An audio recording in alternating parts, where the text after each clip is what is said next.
Bismillahirrahmanirrahim. Kita mulai terlebih dahulu. Sebelum kita mulai, pantun dulu seperti biasa. Mantap. Ini pantunnya Mas Eko, saya tunggu juga sama Manado nih. Ya, ikan gurame renang di kolam. Masuk. Umpan dimakan atas dan bawah. Izinkan kami menghaturkan salam. Mohon dijawab dengan meriah. Assalamualaikum warahmatullahi wabarakatuh. Waalaikumsalam warahmatullahi wabarakatuh. Alhamdulillahilladzi an'amana bi ni'matil imani wal islam wassalatu wassalamu ala asyrafil anbiya'i wal mursalin wa ala alihi wa ashabihi wa man tabi'ahum bi ihsanin ila yaumiddin amma ba'du. Alhamdulillah, salam sejahtera, Om Swastiastu, Namo Buddhaya, Rahayu, salam kebajikan, Salam. Salam sehat, salam sukses, dan semangatnya tetap semangat pagi, sekalipun siang. Senang dan bahagia, saya Nurul Badrutama masih tetap bersama setia dengan sahabat-sahabat semuanya di hari Jumat yang penuh berkah ini, di acara sharing Humas Kemenak ini. Tentu di masa pandemi yang hampir sudah 2 tahun ini,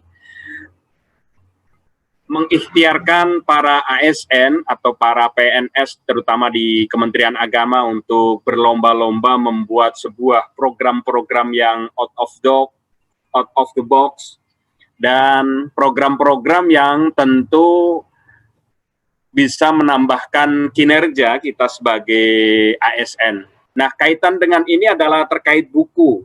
Ini menarik sekali karena kita sudah hadir di tengah-tengah kita Mas Haji Eko Trianto. Assalamualaikum Mas Eko.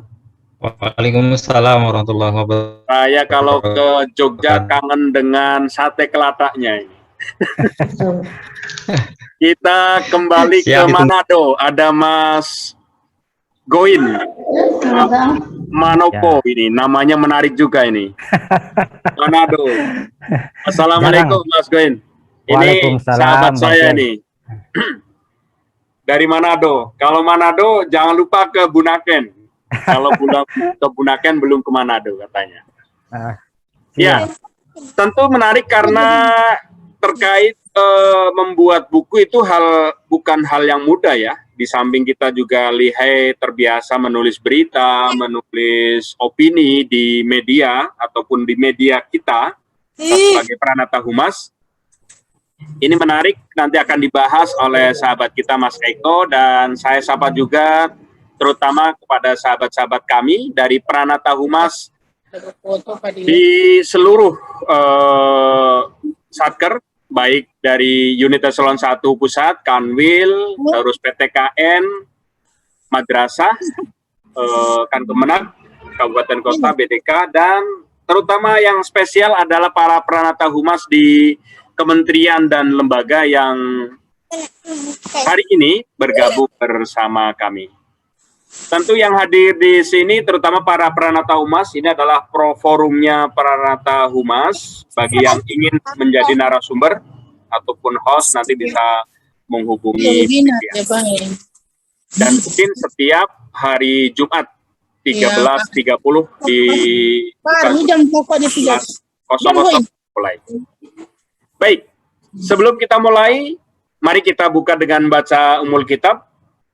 Bagi yang Muslim dan bagi sahabat-sahabat kami yang beragama Kristen, Katolik, Hindu, Buddha, atau Konghucu, silakan berdoa sesuai dengan agama masing-masing. Bagi yang Muslim, Al-Fatihah.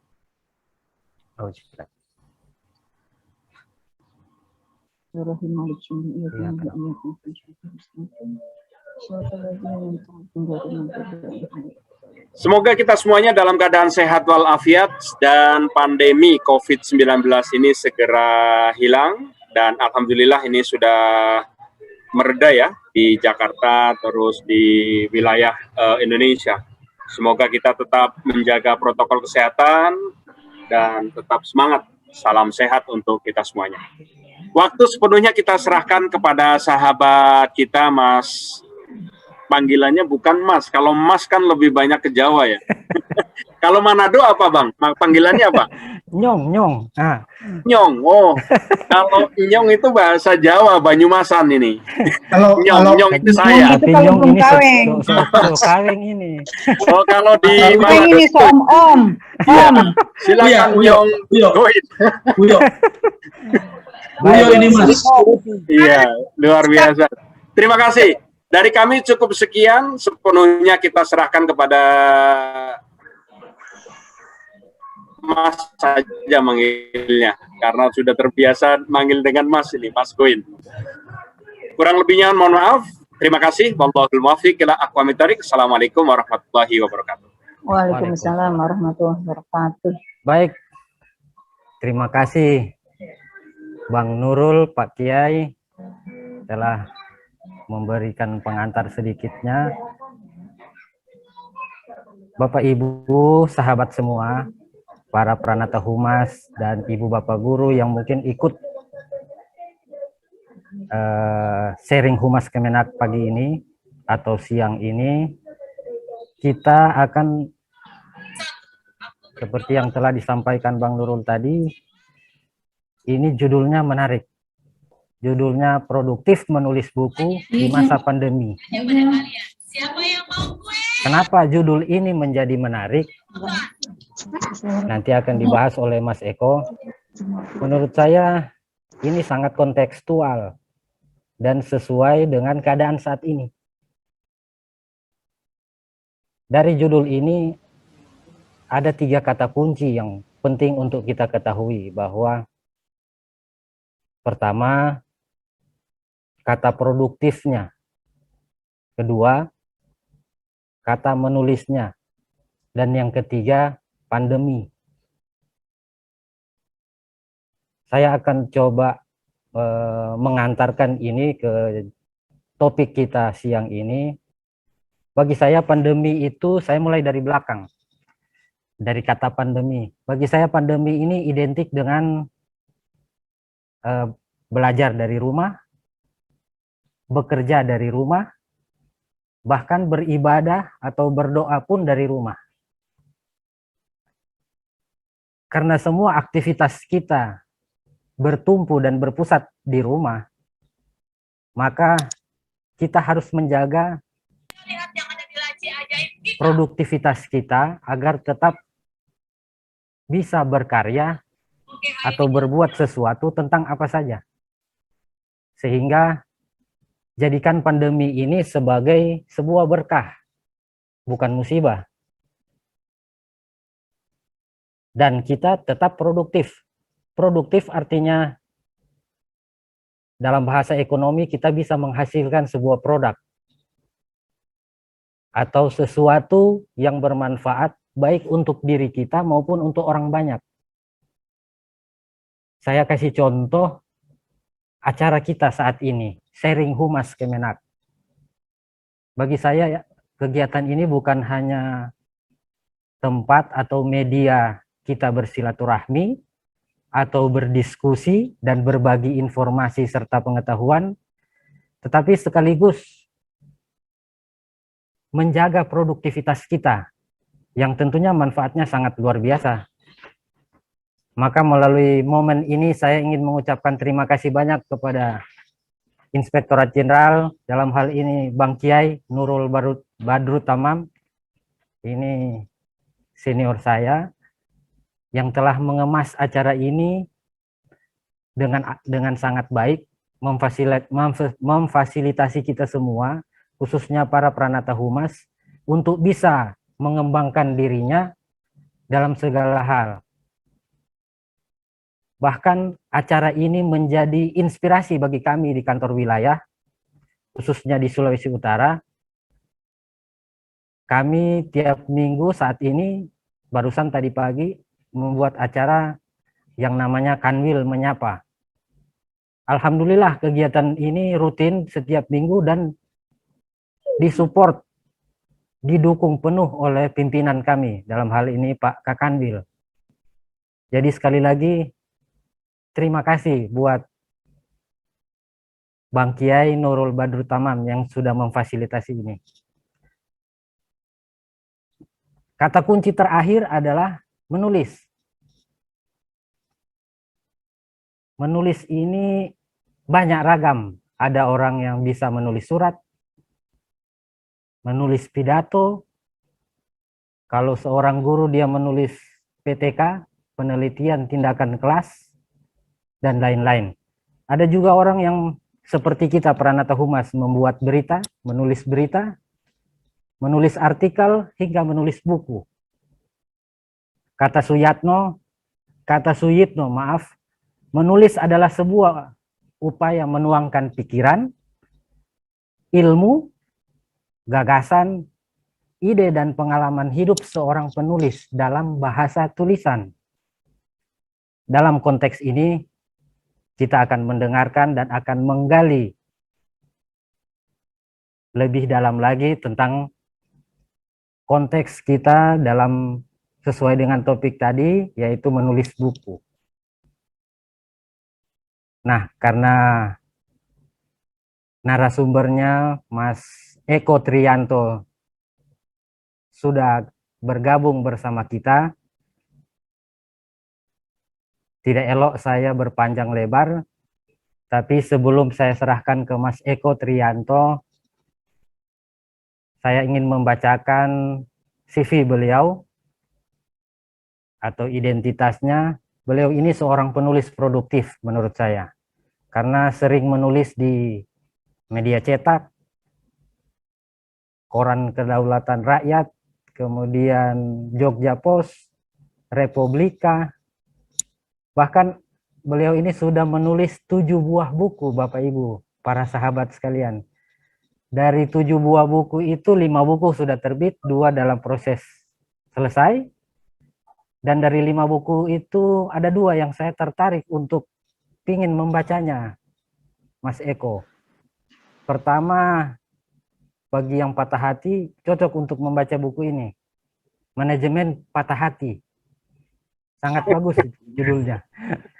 Menarik. Pak Kiai, ya betul. Kemudian buku yang kedua yang saya tertarik untuk baca, terutama bagi yang masih bujang atau yang pingin nikah lagi, boleh. Kupinang Engkau dengan Avanza. Wah, ini nanti bisa dieksplor lebih jauh oleh Mas Eko. Baik, saya akan membacakan CV beliau. Nama Eko Triyanto, tempat lahir Sleman, tanggal 24 Mei tahun 1983, umurnya kira-kira 37-38 ini, Mas Eko. Kita sudah ketahui bersama beliau seorang laki-laki, muslim, dan sudah menikah. Pendidikan beliau S1-nya di UIN Sunan Kalijaga, kemudian S2-nya di Universitas Muhammadiyah Jogja. Pengalaman beliau, ini alumni Tempo Institute Jakarta. Wah, ini luar biasa ini.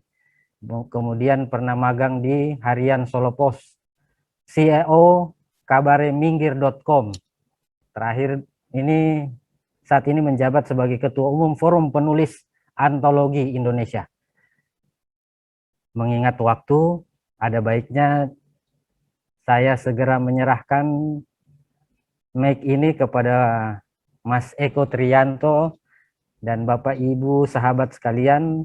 Kita dengarkan bersama ulasan kemudian pembahasan beliau. Mas Eko, waktu dan tempat saya persilahkan. Silakan, Mas. Ya. Mas Is, oke. Suara saya terdengar jelas? Ya, alhamdulillah terdengar jelas sekali. Oh, baik. Oke, terima kasih. Bismillahirrahmanirrahim. Assalamualaikum warahmatullahi wabarakatuh.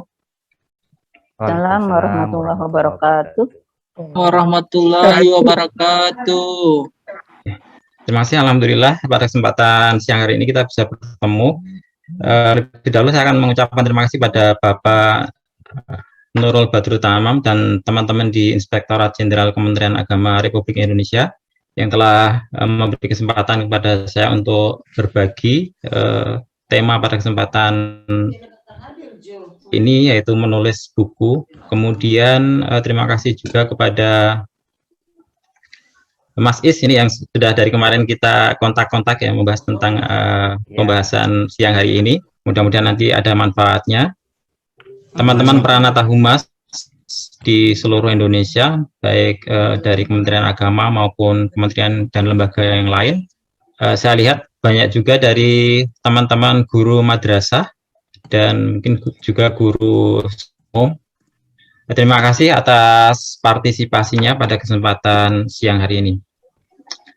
Baik, seperti sudah ada di layar ya, tema pada kesempatan siang hari ini adalah produktif menulis buku demi COVID-19. Kalau dibilang produktif, itu ukurannya mungkin sangat subjektif ya. Bisa jadi bagi seorang menulis satu buku itu sudah produktif, ada juga yang mungkin bisa sampai 2, 3 dan lain sebagainya. Tetapi intinya kita, saya secara pribadi mengajak nanti teman-teman di sini bisa menuangkan gagasan-gagasannya dalam bentuk buku dan bisa diterbitkan sehingga manfaatnya akan lebih luas, tidak hanya untuk diri pribadi kita. Baik, teman-teman semuanya dan Mas Is, izin ini saya share screen ya. Siap.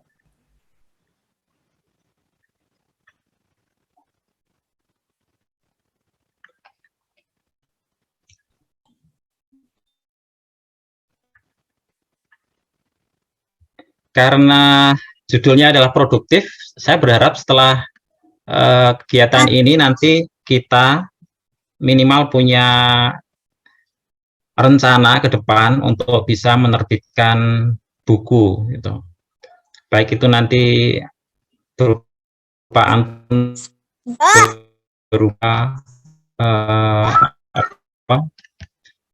karya solo.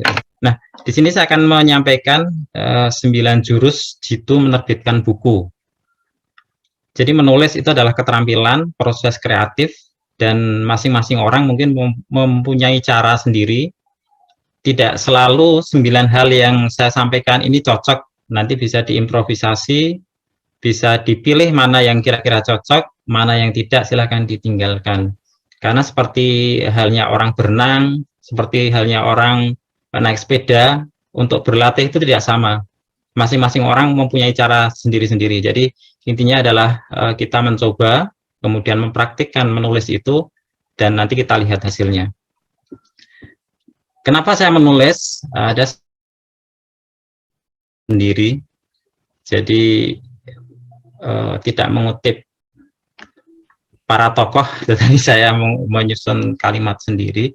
Ini sebetulnya sebuah pemaksaan nih. Jadi karena saya bukan tokoh besar dan saya tidak yakin ada orang lain yang mau menulis kisah perjalanan hidup saya, maka saya punya tekad menulis tentang diri saya sendiri. Jadi jika kita bukan tokoh besar dan tidak mau, baik, mohon maaf kami lanjutkan. Ya, silakan. Alhamdulillah. Oke. Mas. Mohon maaf, ini wifi di tempat kami agak trouble, jadi ini bandwidthnya ternyata kecil ya. Kami lanjutkan. Jadi tadi sudah sampai kenapa saya menulis buku gitu ya. Setiap orang punya motivasi masing-masing untuk menulis buku ini dan tidak harus sama. Ada orang yang menulis karena dia memang hobi menulis, ada juga yang mungkin dia istilahnya ingin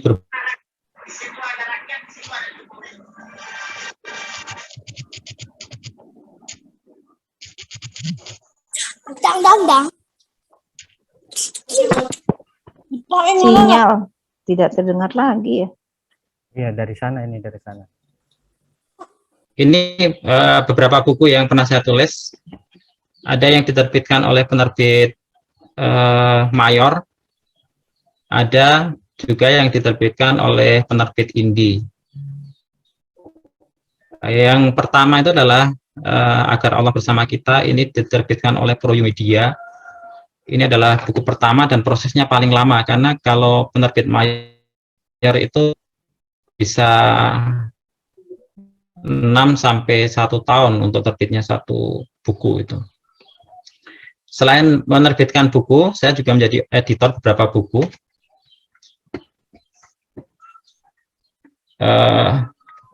Jadi ini beberapa buku yang berkolaborasi dengan kami, ada ditulis oleh para guru, ada juga oleh para penyuluh gitu. Jadi nanti kesempatan bagi Bapak Ibu guru juga untuk menulis baik buku antologi maupun buku solo.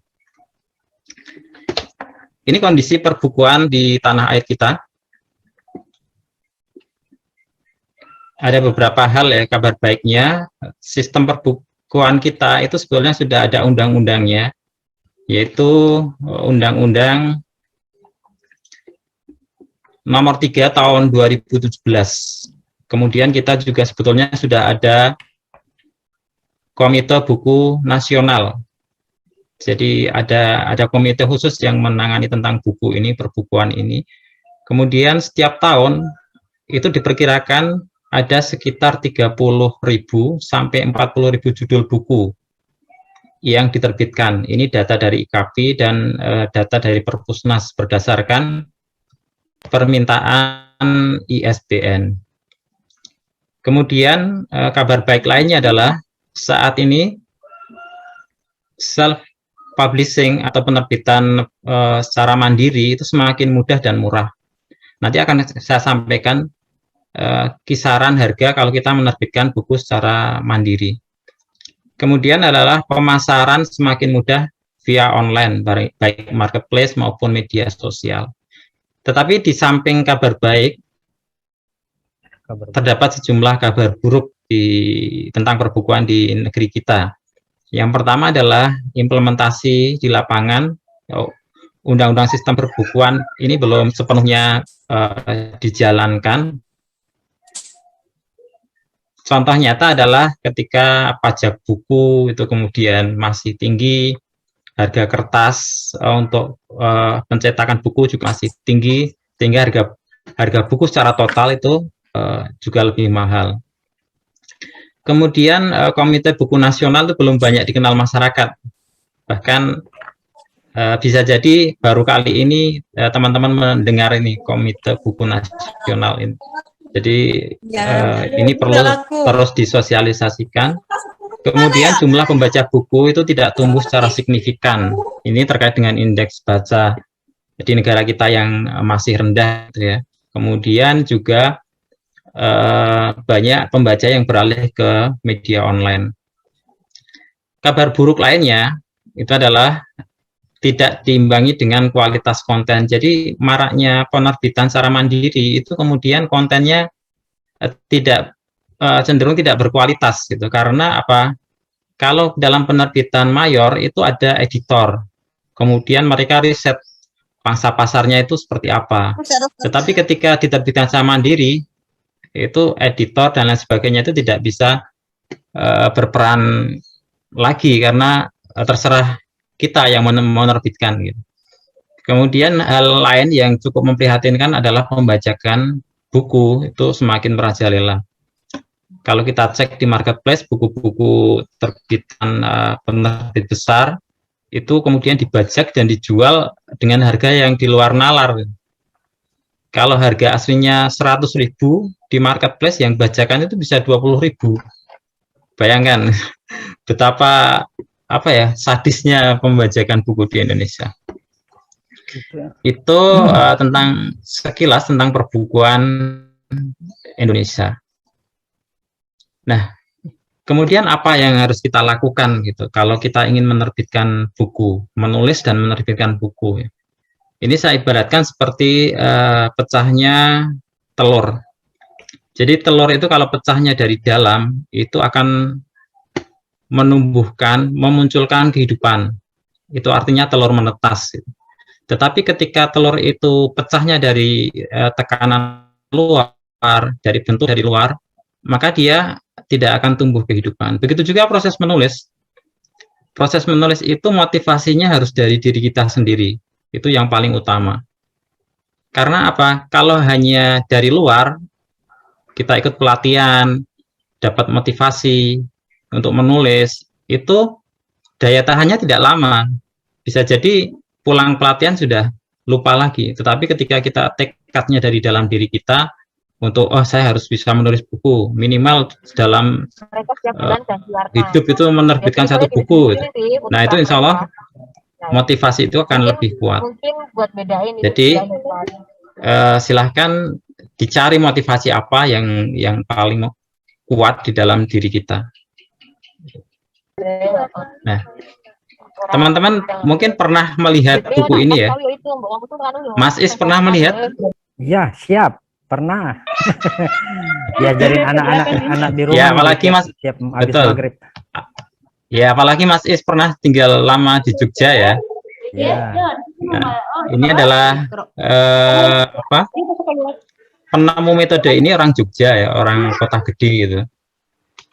Kalau ada buku bestseller, jadi buku ini adalah buku paling banyak dicetak sepanjang sejarah gitu. Selain kitab suci ya, selain kitab suci. Karena apa? Ini buku ini diterbitkan oleh Angkatan Masjid dan Musola Kota Gede, kemudian dipakai tidak hanya di Indonesia, di Asia Tenggara, bahkan sampai di Afrika buku ini. Oh, luar biasa. Bahkan bisa jadi kita dalam satu keluarga itu punya buku ini lebih dari ini ya, lebih dari anggota keluarga kita. Nah ini buku Iqra namanya, penulisnya Bapak As'ad Humam. Itu beliau itu tidak berpendidikan tinggi, hanya sampai setingkat SMP, yaitu beliau di Mu'alimin Yogyakarta, itu sampai kalau tidak keliru sampai kelas 2 gitu. Tapi dengan metode ini jutaan orang itu bisa membaca Al-Quran. Nah, kita bayangkan pahala beliau seperti apa kalau kita menggunakan matematika pahala ya. Dari setiap orang yang belajar ini kemudian bisa membaca Al-Quran, berarti ada bagian pahala dari bacaan Al-Quran tersebut yang mengalir kepada beliau. Nah ini adalah salah satu contoh tips yang pertama atau jurus yang pertama, kita menetapkan dulu tujuan kita mau menulis buku itu untuk apa. Apakah untuk mendapatkan pahala? Kalau di sini saya membagi ada tujuan komersial. Komersial itu artinya kita mengharapkan keuntungan secara materi dari buku tersebut, kita jual kemudian kita mendapatkan uang, atau buku itu kita tulis sebagai pendukung karir kita, sebagai menambah angka kredit misalnya, atau kalau dosen kemudian nulis jurnal, itu juga sama, bisa untuk angka kredit dan lain sebagainya. Itu untuk karir, atau sekedar dokumentasi, kita punya pengalaman kemudian kita tulis di situ dengan tujuan suatu saat nanti kita bisa membaca lagi kisah kita itu, atau anak cucu kita agar bisa membaca perjalanan hidup kita. Nah itu silakan ditetapkan tujuannya untuk mana, nanti arahnya berbeda-beda. Ketika tujuannya komersial, maka kita harus riset pasar, kita harus membangun komunikasi dengan penerbit. Kira-kira penerbit inginnya tema apa gitu. Begitu juga ketika buku itu kita tulis untuk tujuan karir ya, berarti kita harus menyesuaikan spesifikasi buku itu agar masuk ke dalam penilaian angka kredit gitu.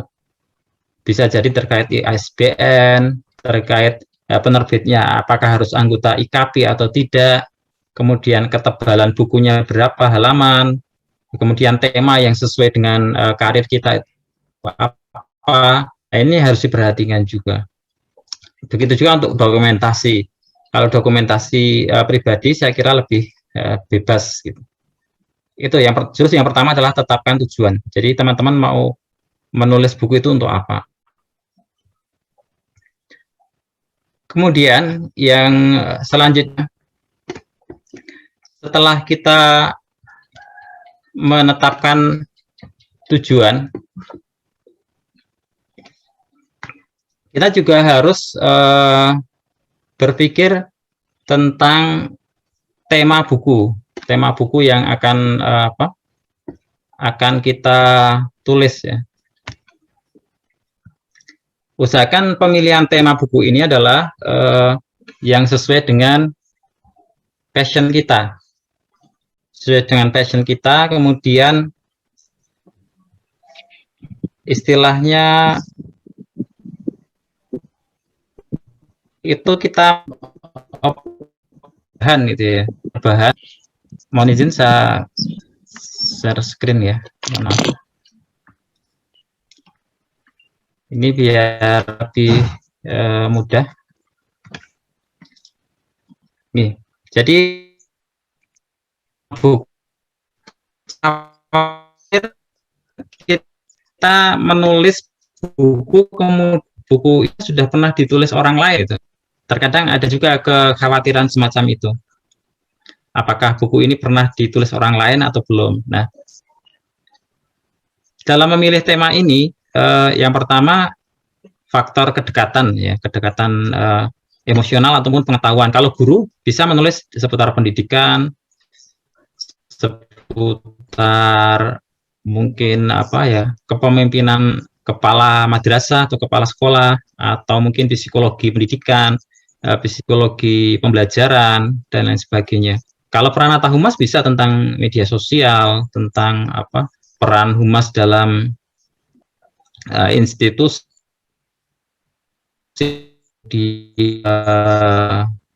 tentang fotografi, videografi dan lain sebagainya. Saya kira itu cukup banyak temanya, jadi silahkan ditentukan mana yang paling dekat, kemudian yang paling dikuasai, artinya kita punya bahan untuk menulis itu. Ada juga ini adalah terkait dengan kapasitas kita. Kita bisa. Jadi kalau kita misalkan seperti saya, mungkin lebih enjoy menulis tentang jurnalistik gitu ya, tentang bagaimana menulis berita yang baik, bagaimana mengirimkan artikel ke majalah-majalah atau ke koran dan lain sebagainya. Selanjutnya saya passion ya, passion ini juga sangat menentukan. Kalau teman-teman di sini senangnya kuliner, jalan-jalan, itu bisa menjadi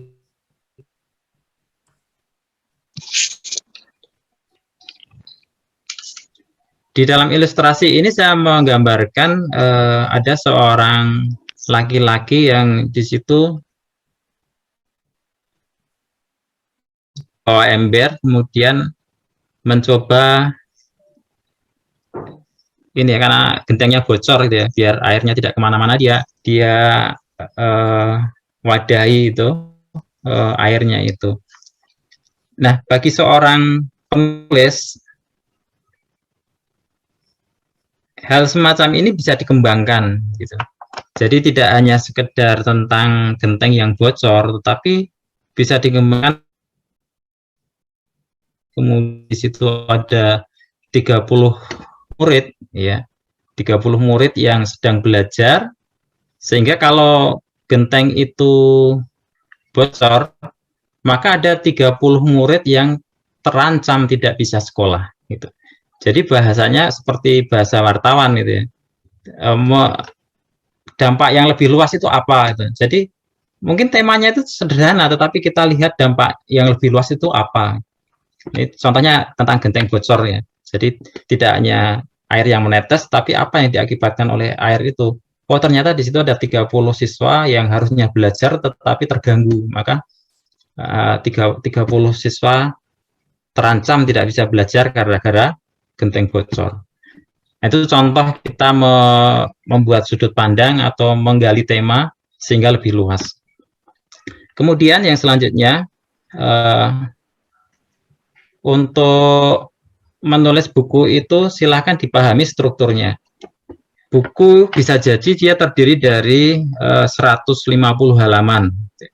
Tetapi pada dasarnya buku itu tidak kemudian utuh seperti itu, tapi dia tersusun dari ada bab, ada paragraf, ada kalimat, ada kata. Bahkan kata nanti ada huruf gitu. ada karakter, ada huruf. Maka kita lihatnya tidak secara utuh semacam itu, tetapi kita bagi-bagi. Kalau saya pribadi menulis itu satu bab, gitu ya. Satu bab. Per bab itu tergantung kita ya bahasan yang akan ditulis. Tetapi itu nanti kemudian disatukan. Gitu.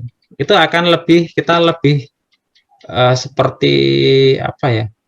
Menemukan banyak momen-momen menyenangkan itu. Karena apa? Kita selesai satu bab, waduh, sepertinya kita udah menang ini. Kemudian lain waktu kita nulis lagi satu bab lagi. Seperti itu sampai mungkin 5 bab atau 6 bab. Nah, lama-lama ternyata jadi satu buah buku. Jadi pahami struktur buku ini sehingga kita tidak begitu terbebani harus kemudian wah satu buku harus utuh jadi tidak. Tapi kita bagi-bagi lagi. Kita selesaikan satu bab, satu paragraf, satu bab, kemudian dikumpulkan. Itu jurus yang ketiga. Kemudian jurus yang keempat,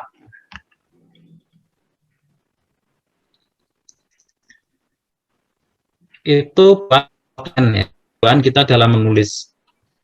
Ada juga orang yang tidak butuh outline ya, dia nulis ngalir saja. Tetapi penting ini agar kita fokus, kita mau nulis tentang apa gitu. Jadi nanti pembagian per babnya itu lebih mudah. Ini saya contohkan satu outline ya. Mohon maaf. Satu contoh saja ini.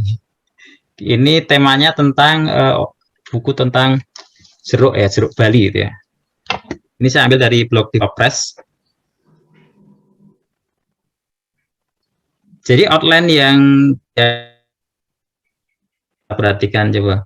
Yang pertama kita bahas tentang jeruk Bali dan variannya. Kemudian bagaimana cara pemeliharaan jeruk Bali. Kemudian kita sampaikan juga manfaat jeruk Bali itu apa. Nah, kemudian ada bisnis jeruk Bali itu seperti apa sampai penutup. Itu outline yang runtut gitu ya, yang sesuai dengan masih garis-garis gitu ya. Tetapi yang kedua ini outline yang rese. Ini kita coba perhatikan, ada jeruk Bali dan variannya. Pemeliharaan jeruk Bali, makan jeruk Bali bareng gadis Bali. Kamu semanis jeruk Bali. Yang kelima, badanku jeruk Baliku. Nah, inilah contoh outline, dua outline yang berbeda. Yang satu, tapi yang kedua ini udah kemana-mana itu. Nah, maka membuat outline itu sangat penting sehingga kita nanti memudahkan dalam menyusun bab, kemudian memudahkan kita juga mencari data. Misalkan ini tentang jeruk Bali dan variannya, berarti kan jelas kita cari sumbernya tentang jeruk Bali, kemudian jenis-jenis jeruk Bali itu apa, mungkin karakteristik dari jeruk Bali itu masing-masing itu apa gitu. Nah, kemudian Bali mulai dari pembibitan, kemudian pemilihan bibit yang baik, penanamannya seperti apa, media tanam yang dibutuhkan semacam apa, kemudian nanti pemeliharaan, pemupukan, panenan. Nah, itu kita ketika mencari data sudah jelas gitu Kak, kalau ada outline-nya. Maka silahkan kalau ingin menulis buku, buat perlu kemudian nanti harus urut ya. Kalau saya sih ketika membuat outline itu yang penting masih setema itu lah. Temanya itu masih berkaitan. Masalah urutan itu nanti ketika wah ini kok cocoknya di nomor 3, oh ini cocoknya nomor 5. Itu nanti ketika kita sudah mulai menulis. Tetapi kalau outline itu di lintasan kita. Saya ingin menulis tentang media sosial. Wah, yaudah. Media sosial itu apa? Kemudian kemudian sejarah media sosial. Bahkan mungkin siapa sih pemilik media sosial itu, dampak media sosial itu seperti apa, membuat konten media sosial yang baik itu seperti apa. Nah, itu adalah contoh outline yang masih berurutan, walaupun nanti masih setema ya, walaupun mungkin belum berurutan, nanti bisa diurutkan ketika kita mau menulis atau riset. Bukan riset sih, kalau saya biasanya mencari data. Kalau riset terkesannya itu berat. Nah, kemudian setelah jurus keempat membuat outline, yang jurus kelima adalah referensi ya, referensi. Jadi menulis itu teman-teman, kalau bagi saya itu adalah menuangkan apa yang pikir, tetapi dia tidak berangkat dari sesuatu yang ngawur gitu. Tidak asal kemudian apa yang ingin kita tulis itu kita tuangkan dalam ini ya, kata, tetapi kita butuh referensi ini. Ibarat teko itu kita isi dulu tekonya gitu, baru kita nanti tuangkan untuk menjadi minuman. Kita tidak mungkin kita menuangkan minuman itu tanpa mengisi tekonya terlebih dahulu. Nah, itu bisa asal-asalan. Tetapi ketika kita punya referensi, baik buku, media massa, media online, bahkan mungkin dari cerita teman, dari pengamatan kita di lingkungan, nah, itu menjadi referensi kita.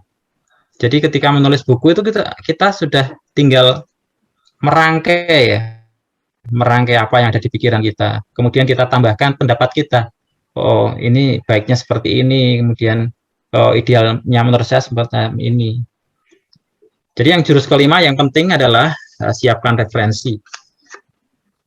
Sekarang referensi cenderung lebih mudah kita dapatkan ya, karena media online sangat kaya dengan referensi itu. Tetapi di sisi lain media online itu jika tidak hati-hati kita terjebak dalam plagiarisme ya, dalam tindakan plagiat. Karena orang nulis di media online itu bisa jadi dia copy paste dari media lain gitu. Maka penting juga kita tetap menjadikan buku-buku lain sebagai referensi dan teliti untuk mengambil sumber dari media online. Itu jurus yang kelima sih. Kemudian apa jurus yang selanjutnya?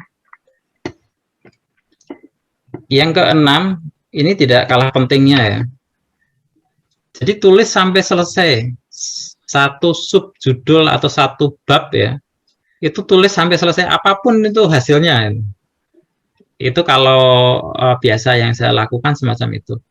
Walaupun baru 2 halaman, selesaikan ini. 3 halaman selesaikan.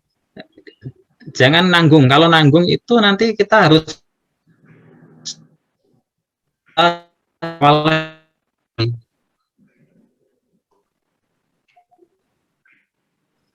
maka usaha saat itu hanya 2 halaman, 3 halaman, 4 halaman, selesaikan.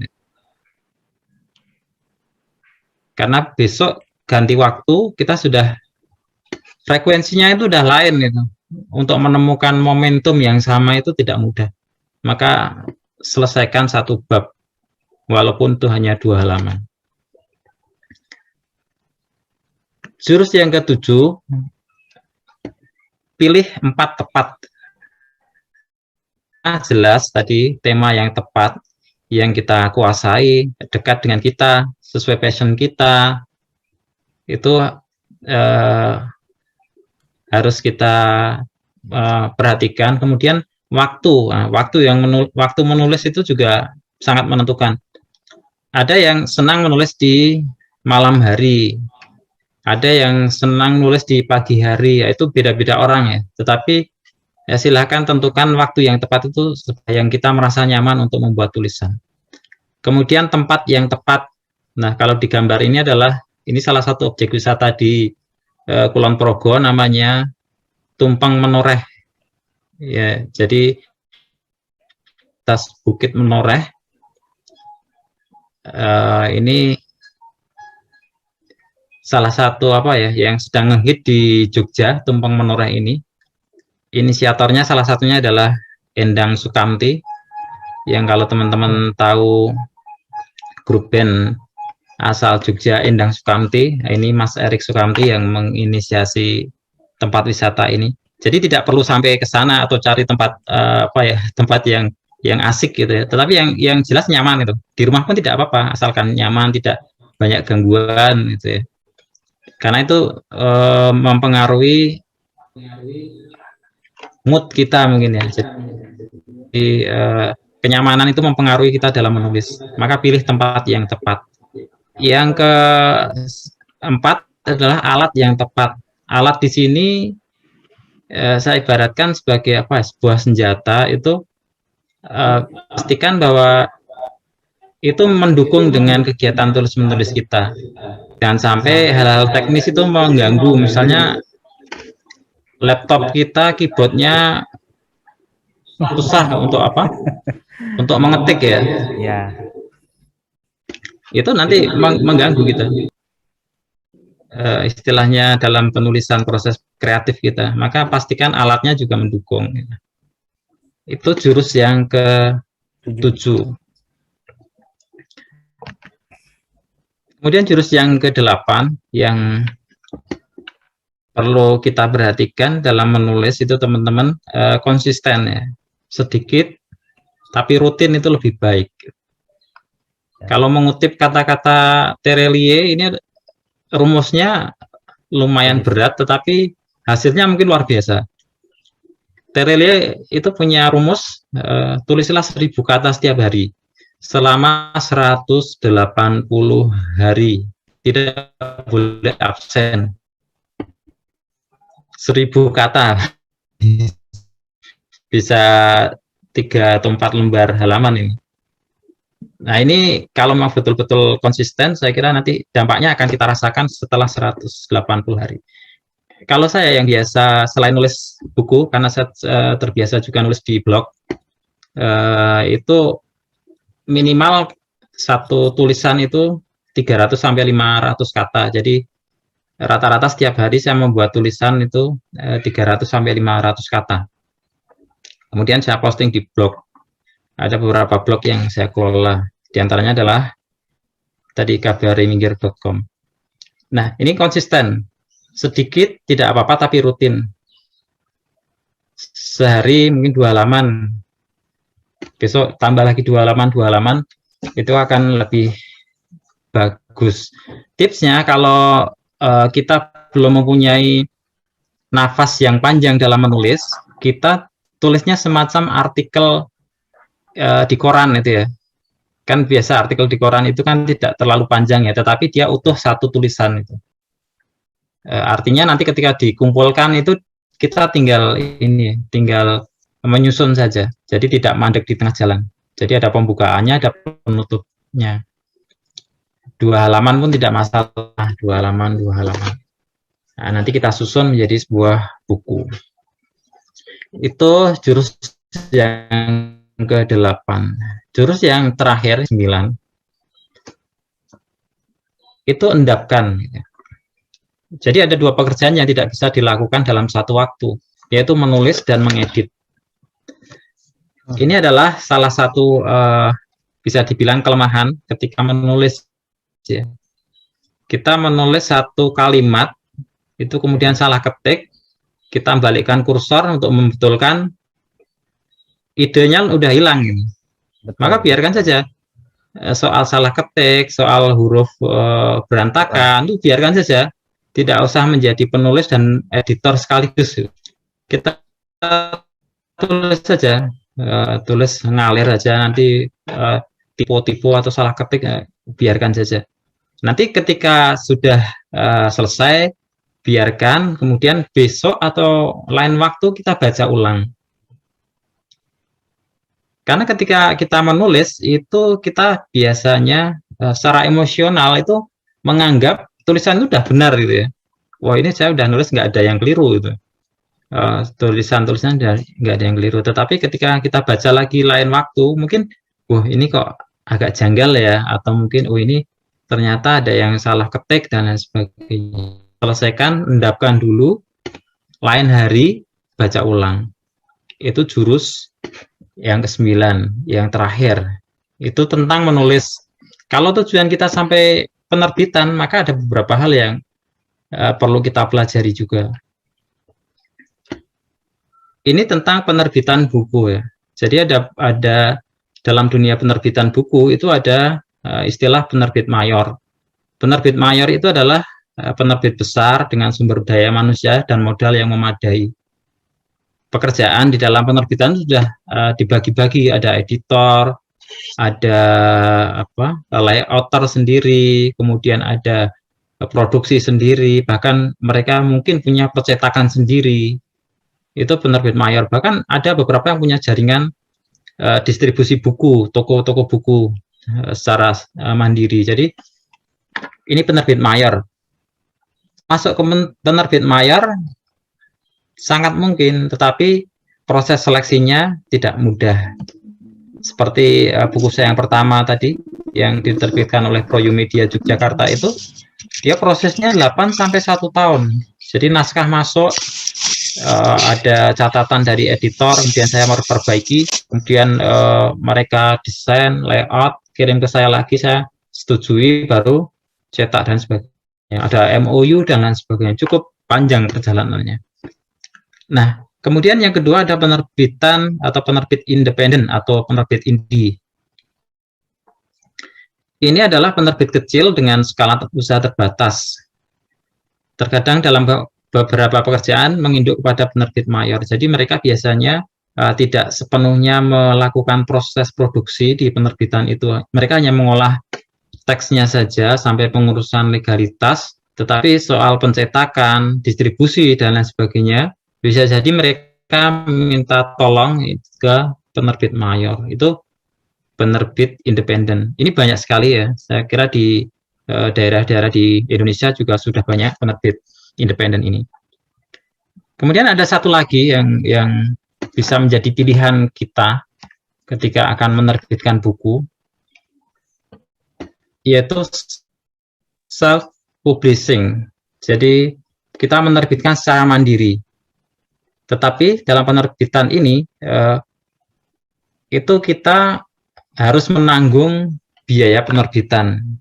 Jadi mulai dari proses kita nulis, kemudian editingnya bisa jadi kita serahkan kepada editor yang kita ajak kerjasama, kemudian kita terbitkan sendiri.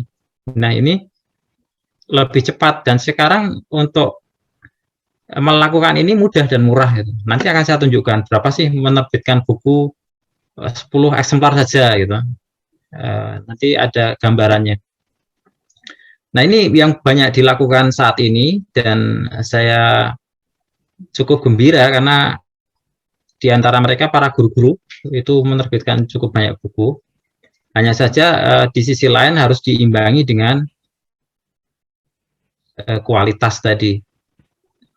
Jadi karena ini proses editingnya juga konten yang diproduksi itu kemudian standar kualitasnya tidak bisa diukur gitu ya. Jadi ini perlu mendapat perhatian. Tetapi di sisi lain proses kreatif, kemudian usaha-usaha yang mereka lakukan itu patut kita hargai. Nah, kalau dalam sebuah penerbitan mayor itu ini ada stakeholder penerbitan. Jadi alurnya semacam ini. Dari penulis, penerbit, penyalur atau distributor ya, kemudian ke pembaca. Tetapi ketika kita menerbitkan secara mandiri, maka prosesnya hanya di penulis, penerbit, kemudian pembaca.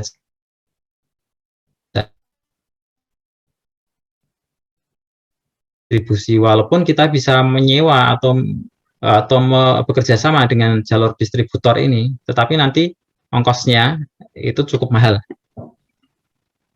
Di Indonesia itu honor atau honor penulis itu relatif kecil ya. Jadi kisaran 8% sampai mungkin kalau yang penulis terkenal 15% itu. Justru yang pembagian keuntungan yang paling banyak itu adalah di distributor. Distributor bisa 30 sampai 60%. Bayangkan, penulisnya hanya dapat 10% katakanlah. distributornya dapat 60%. Nah, itu adalah potret dunia perbukuan kita. Maka sangat disayangkan ya, orang-orang dengan gagasan-gagasan besar itu tidak menjadikan buku sebagai sebuah muara untuk menyebarkan ide-idenya, karena tidak menjanjikan gitu.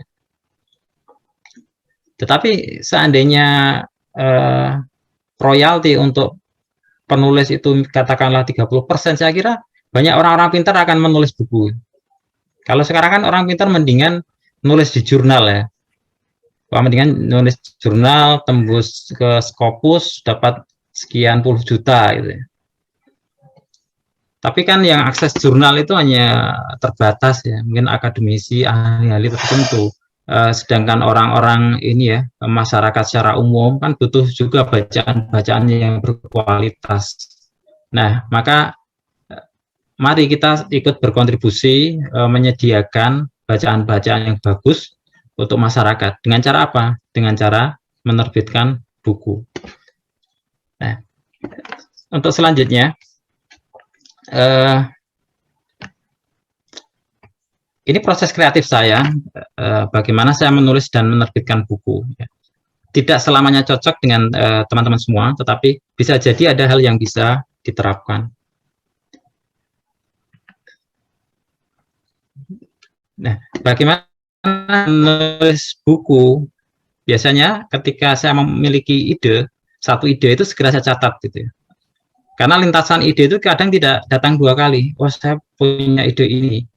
Itu segera saya catat, diabadikan baik di catatan di HP, smartphone, ataupun catatan lain. Jadi ide-ide tentang apa itu kita catat di situ. Kemudian tulis di media sosial. Nah, saya jarang sekali menulis tentang misalnya saya kuliner di mana, saya berwisata di mana, atau saya sedang kegiatan apa gitu ya. Tetapi lebih banyak catatan-catatan tentang apa yang saya lihat, menceritakan orang lain, menceritakan kondisi yang ada, semacam itu. Nah,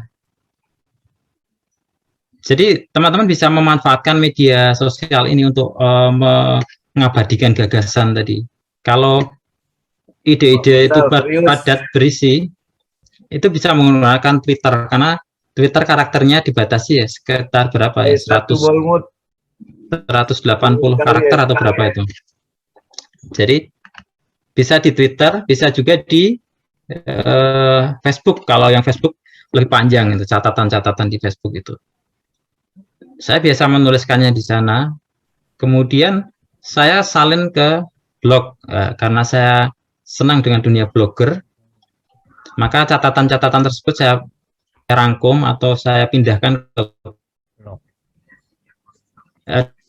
Kalau blog itu lebih kita manajemen filenya lebih mudah karena kita beli label sendiri-sendiri. Ini saya menulis tentang pendidikan. Saya beri label pendidikan. Catatan-catatan saya tentang pendidikan itu mudah ditemukan di dalam blog.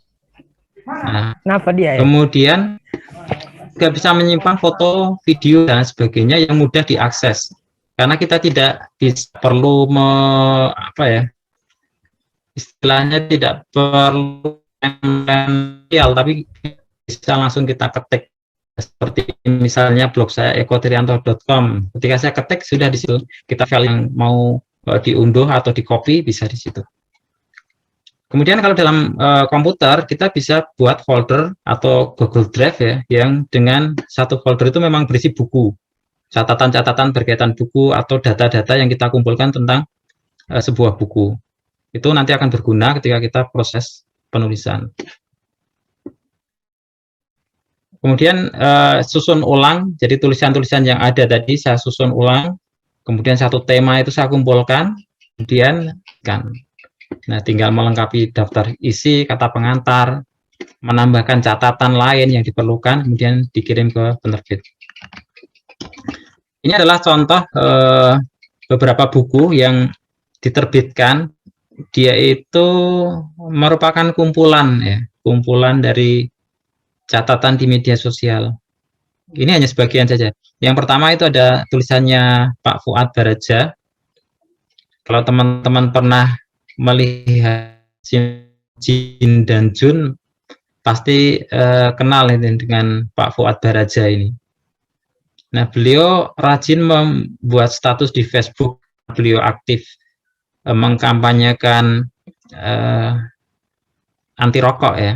Itu kemudian status-statusnya itu diterbitkan. Di situ ada 250 status Facebook tentang ya rokok.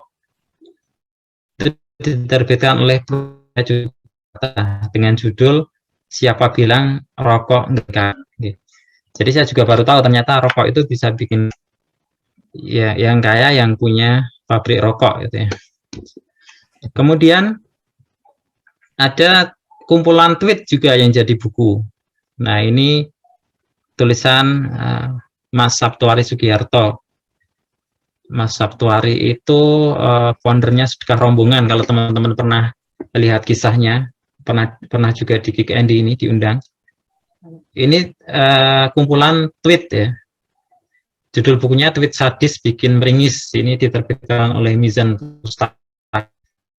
Juga kumpul di status di media sosial. Ada juga tulisan dari Pak Muhaimin Iqbal. Pak Muhaimin Iqbal ini adalah seorang petani, tetapi dia modern, petani modern. Itu beliau mengumpulkan catatan-catatan di blognya. Ini salah satunya adalah kambing putih, bukan kambing hitam. Tulisan Pak Muhaimin Iqbal. Buku-buku Pak Muhaimin Iqbal yang bagus-bagus ini gratis bisa didapatkan soft copy-nya di graydinner.com. Nanti teman-teman yang tertarik dengan dunia pertanian membaca buku-buku Pak Muhaimin Iqbal ini wajib kalau menurut saya, karena buku-bukunya inspiratif dan dibagikan gratis soft copy-nya. Kita boleh mencetaknya asalkan tidak untuk diperjualbelikan. Nah, ini adalah 3 contoh dari buku yang dihasilkan dari kumpulan ada status Facebook, kemudian tweet di Twitter, dan catatan di blog. Nah, ini juga yang saya lakukan gitu. Saya menggunakan cara-cara ini. Nah, ini manfaat blog ya. Jadi saya punya satu blog yang saya kelola yaitu ekotrianto.com. Silahkan teman-teman bisa membuka di browser ekotrianto.com gitu. Nanti di sana ada tema-tema tulisan saya yang beragam. Beberapa di antaranya adalah istilahnya di perusahaan gitu, yang mereka saya mereview produk mereka itu ada juga di situ. Jadi silahkan bisa di. Nah, bagi teman-teman yang berminat untuk menulis blog, itu juga bisa bersama kami. Kita sudah bersama-sama dengan para guru, kemudian ada juga penyuluh, itu kita berlatih menulis di blog ya. Menulis, membuat dan menulis blog itu bisa diakses, silahkan s.id/nulis blog. Nanti di sana ada keterangannya. Nah, ini biaya penerbitan. Kita lihat coba. Biaya penerbitan itu tidak mahal ya, tidak mahal. Dan ini kualitasnya bagus, saya buktikan ini udah beberapa kali. Jadi untuk 5 buku itu 300.000, itu sudah layout dari sana, desain cover dari sana, kemudian ininya kita terima jadilah, ISBN juga dari sana, udah diuruskan, kita hanya store naskah, kemudian proses selanjutnya diserahkan ke penerbit, nanti dikirim ke kita. Itu hanya contoh, dan saya kira banyak penelitian lain yang menawarkan fasilitas semacam ini.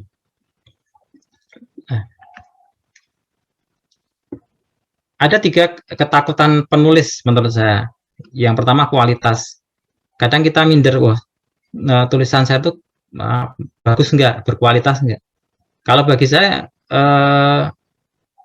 berkualitas dan tidak itu nanti akan terseleksi bersama dengan berjalannya waktu. Jadi ketika kita membuat tulisan udah tulis saja. Oh begitu ya. Berkualitas dan tidak itu kan relatif ya. Ya, betul, betul. Banyak tulisan yang referensinya kayak referensi, tetapi kemudian tidak bisa diaplikasikan juga ada. Ada juga tulisan-tulisan sederhana yang kemudian justru itu bermanfaat, misalnya cara membuat tahu, cara membuat tempe, dan lain sebagainya. Itu mungkin dia tidak kayak referensi, tapi dia aplikatif gitu. Menurut saya itu berkualitas karena dia bermanfaat gitu. Jadi saya takut dengan gambaran kualitas ini. Silahkan nulis saja. Kemudian plagiat. Plagiat ini juga salah satu istilahnya momok bagi para penulis, karena memang di era online ini sangat mudah sekali kita itu melakukan plagiat tanpa terasa, maupun gampang sekali untuk dicek satu tulisan ini plagiat atau tidak. Nah, maka kuncinya dalam menghindari plagiarisme ini, kita bisa memanfaatkan tools yang ada di atau alat-alat yang ada di media online ya. Sekarang banyak tersedia itu website yang digunakan untuk mengecek ini tulisan ini plagiat atau tidak. Jadi sebelum kita publikasi, kita bisa cek secara online. Kemudian ditolak penerbit. Kalau kita mengambil pilihan self publishing tadi, maka tidak ada kata ditolak oleh penerbit. Kita sendiri yang bayar gitu ya, yang bayar di penerbitan itu. Atau kalau memang kita memang berkeinginan ke penerbit mayor tadi, kalau takut ditolak, oh saya punya outline naskah semacam ini, apakah ini cocok?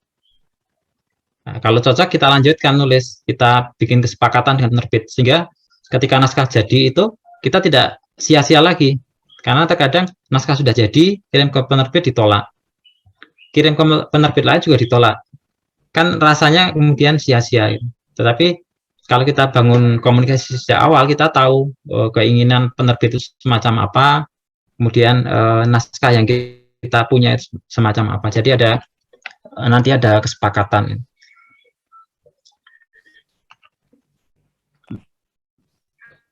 Buya Hamka pernah mengatakan ini, dalam proses menulis itu Buya Hamka itu tidak bermula dari ruang kosong. Ia tidak sekadar menuangkan gagasan yang ada dalam pikirannya, melainkan berdasarkan buku yang ditulis para alim dan ahli. Artinya, kalau ingin menjadi penulis, banyak membaca. Ya, betul. Buku, baca media online, baca kondisi sekitar, kemudian juga baca situasi mungkin lingkungan, politik, dan sebagainya. Itu kuncinya. Gitu. Kasih mood Iya, baru mau ke sana. Ibu. Oke. Iya, soalnya ini. Halo. Silakan hostnya untuk di ini, yang teman-teman yang masih belum di-unmute. Nah, Ibu, artinya ketika mau menjadi penulis, Bu Intan membaca itu adalah sebuah ini ya. Punya dia segoso banyak. Iya, punya banyak kata rasa goso di sini dia kira dia kayak Intan di-unmute dulu mic-nya. Ya, host nanti bisa membantu untuk mute ya. Nah, membaca itu silakan menjadi sebuah kebiasaan ya, karena menulis tanpa membaca nanti kita hanya akan kalau bahasa Jawa itu ngoyoworo ya, kita hanya mengatakan yang sesuatu yang itu belum jelas gambarannya, maka silakan baca jadi kuncinya. Saya kira itu, dan bagi teman-teman yang tertarik dengan penerbitan buku bisa akses ini, link ini is.id/terbitkan bukumu. Nanti di sana ada keterangan bagaimana menerbitkan buku, dan nanti bisa bergabung dengan teman-teman lain yang saat ini masih kami dampingi dalam penerbitan buku. Ada di antaranya adalah para guru, kemudian penyuluh agama, ada juga bahkan ada juga petani yang unik juga, dia menulis tentang dunia pertanian, kita dampingi sampai buku itu terbit. Saya kira demikian, Mas Is. Ya, baik. apa yang dapat saya sampaikan, berbagi pengalaman. Nanti kalau ada yang ingin ditanyakan, silakan, ini kontak saya, bisa difoto, bisa ditulis juga. Nanti apa yang bisa saya bantu semampunya. Terima kasih Mas Is, terima kasih juga teman-teman semua, semoga bermanfaat, dan kita ingatkan bahwa menerbitkan buku bukan sebuah hal yang susah, sepanjang kita punya tekad. Seperti telur tadi, kita pecahnya dari dalam, dari niat kita masing-masing. Terima kasih. Assalamualaikum warahmatullahi wabarakatuh. Waalaikumsalam warahmatullahi wabarakatuh. Mantap. Wah, luar biasa ini. Luar biasa. Oh, luar biasa narasumber kita siang ini.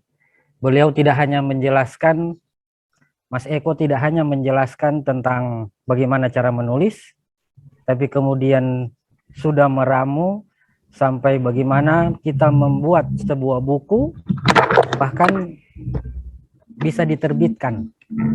Jadi saya pikir ini luar biasa penjelasannya sampai semaju itu. Nah, Bapak Ibu, sahabat Pranata Humas semua, ini boleh kita beri waktu untuk interaksi, 1-2 orang atau 3 boleh, sebelum kita tutup. Dari Bolmut Pak 1. Ya, dari Bolmut. Pak siapa ya? Pak Rahmat. Oh, yang sudah ditulis tadi ya? Ya. Nah, ini Mas Eko ada yang bertanya apa bedanya menulis buku sama menulis jurnal. Baik, langsung saya jawab saja ya Mas Is ya, biar satu-satu biar tidak lupa. Ya. Pak Eko, karena tadi WA saya terputus. Oh, baik. Baik, Pak. Baik, coba saya jawab yang ya. tadi sudah dibacakan oleh Pak Goin. Terima kasih Pak Eko. Assalamualaikum warahmatullahi wabarakatuh dan semua teman-teman yang ada. Kemarin, ya, saya tertarik dengan apa yang sudah disampaikan oleh Pak Eko. Hanya tadi Pak Eko menyampaikan tentang perbedaan menulis jurnal sama menulis buku.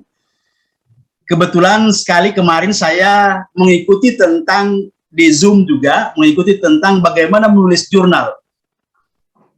Nah, dalam menulis jurnal itu Pak Eko,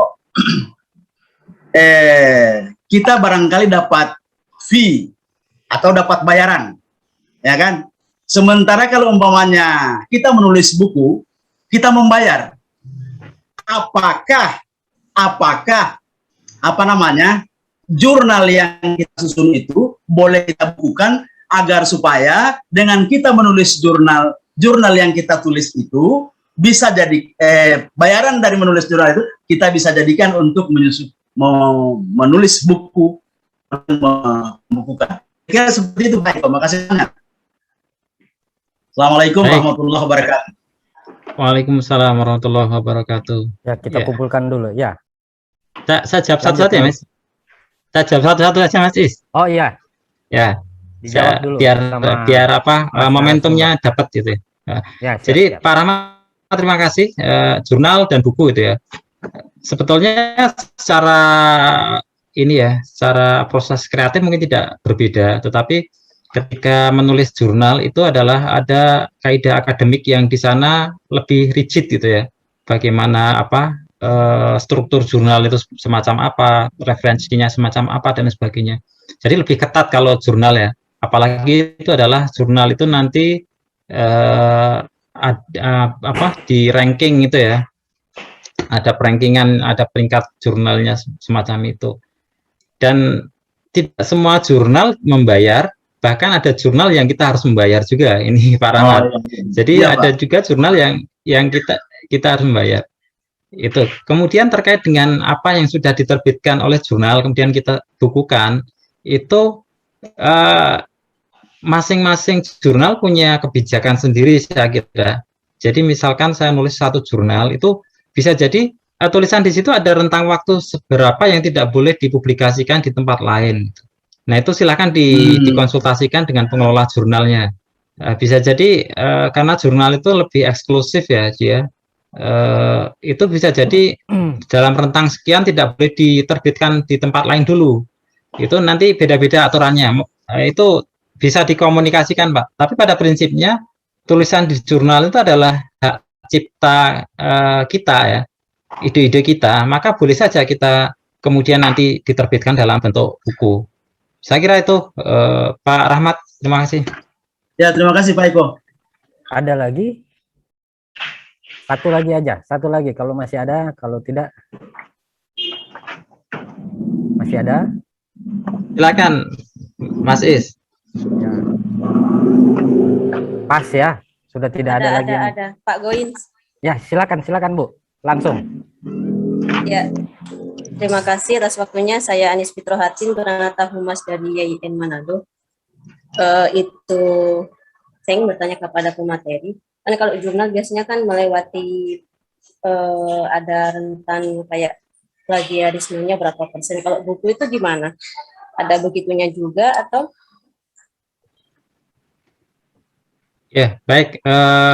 Terima kasih Bu Anis Fitrohatin ya dari YIN Manado. Sebetulnya kaidahnya sama sih terkait dengan plagiarisme ya. Pada intinya ketika kita melakukan sebuah tindakan plagiat itu baik di jurnal maupun di buku itu tidak dibolehkan. Tetapi ketika di buku itu nanti bahkan ada ini. Kalau di buku itu ada istilahnya swaplagiarisme atau swaplagiat. Misalnya menulis 7 buku itu ya. Buku ke-8 itu hanya saya kutipkan dari buku-buku yang lain itu ya. Itu namanya saya melakukan plagiat, tetapi plagiat atas buku saya yang lain. Itu sebetulnya tidak dibolehkan juga. Nah, artinya sama, aturan plagiatnya sama antara jurnal sama buku. Mungkin jurnal lebih ketat ya, karena dia harus melalui pengecekan plagiarisme yang ketat. Kalau buku kan tidak begitu. Kadang buku udah terbit, beredar kemana-mana, orang protes kalau itu plagiat baru dicabut gitu ya, atau baru rame gitu. Karena editor. Bapak Ibu sekalian, para sahabat Pranata Humas seluruh Indonesia dimanapun berada, Bapak Ibu guru, kita tadi sudah mendengarkan penjelasan dari Mas Eko bagaimana tips atau jurus menulis, bahkan tadi hingga sampai kepada mencetak buku. Ini sangat menarik dan tinggal bagaimana kita seperti yang dikatakan Bang Nurul memfollow up itu. Yang jelas menulis harus kita mulai dan biarkan kita menulis secara seperti air mengalir, bebas dan merdeka. Mengutip. Jangan sampai kita kemudian merasa minder lebih dahulu seperti yang sudah disampaikan narsum tadi. Tulisan kita jelek. Kok tulisan kita tidak sama dengan Gunawan Muhammad? Wah, kalau baru mulai kan tidak mungkin sudah bisa setara Gunawan Muhammad. Ingat, filsuf besar Yunani, Socrates itu tidak pernah menulis. Tapi tulisan atau pemikiran dia bisa kita kenal hingga sekarang karena ditulis oleh muridnya yang seorang filsuf besar juga, namanya Plato. Ilmu kedokteran mungkin di Eropa tidak akan maju sepesat sekarang jika seorang Ibnu Sina atau orang Barat menyebutnya Avicenna tidak pernah menuliskan sebuah buku yang berjudul Al-Qanun Fit-Tib, dasar-dasar ilmu kedokteran. Beliau ini filsuf yang sangat luar biasa terkenalnya pada masanya dan bukunya masih menjadi rujukan di kampus-kampus kedokteran di Eropa sana. Bukunya juga sudah diterjemahkan dalam banyak bahasa. Presiden kita pertama, Soekarno, tidak hanya dikenal sebagai seorang orator ulung, beliau juga seorang penulis. Tulisan-tulisan dia kemudian dijadikan satu, diberi judul Di Bawah Bendera Revolusi. Terkini, Profesor Dr. Guru Besar UIN Syarif Hidayatullah, namanya Mulyadi Kartanegara. Beliau menuliskan buku begitu tebal, dan buku-bukunya setahu saya ditulis dalam waktu kurang dari sebulan. Dan buku terbarunya adalah Mengarungi Lautan Ilmu. Itu 6 jilid, lebih dari 3.000 halaman. Masya Allah. Maka menjadi benar apa yang disampaikan oleh sastrawan Indonesia sangat terkenal, namanya Pramudia Anantatur. Beliau bilang, menulis itu adalah keabadian. Kita akan dikenal orang sepanjang masa, walaupun kita sudah mati, karena tulisan-tulisan kita atau karya-karya kita. Mengutip Mas Eko tadi, jika kita bukan seorang pembesar, jangan pernah berharap orang lain akan menulis tentang kehidupan kita. Maka tulislah sendiri. Demikian dari saya. Masya Allah, Pak Goins juga luar biasa. Terima kasih. Pak Goins luar biasa. Pak Goins juga luar biasa. Ibu, para Pranata Humas seluruh Indonesia. Terima kasih banyak juga buat Bang Kiai Nurul Badrut Tamam yang telah memberikan kesempatan kepada kami di daerah. Ini luar biasa. Hostnya ada di Jalan 17 Agustus Kota Manado. Subhanallah. Kemudian narasumbernya ada di Kanwil, Jakarta. Dan pengendalinya ada di Jalan Fatmawati, Jakarta. Demikian akhirul kalam, billahi taufik wal hidayah. Assalamualaikum warahmatullahi wabarakatuh. Waalaikumsalam warahmatullahi wabarakatuh. Sehat, sukses selalu untuk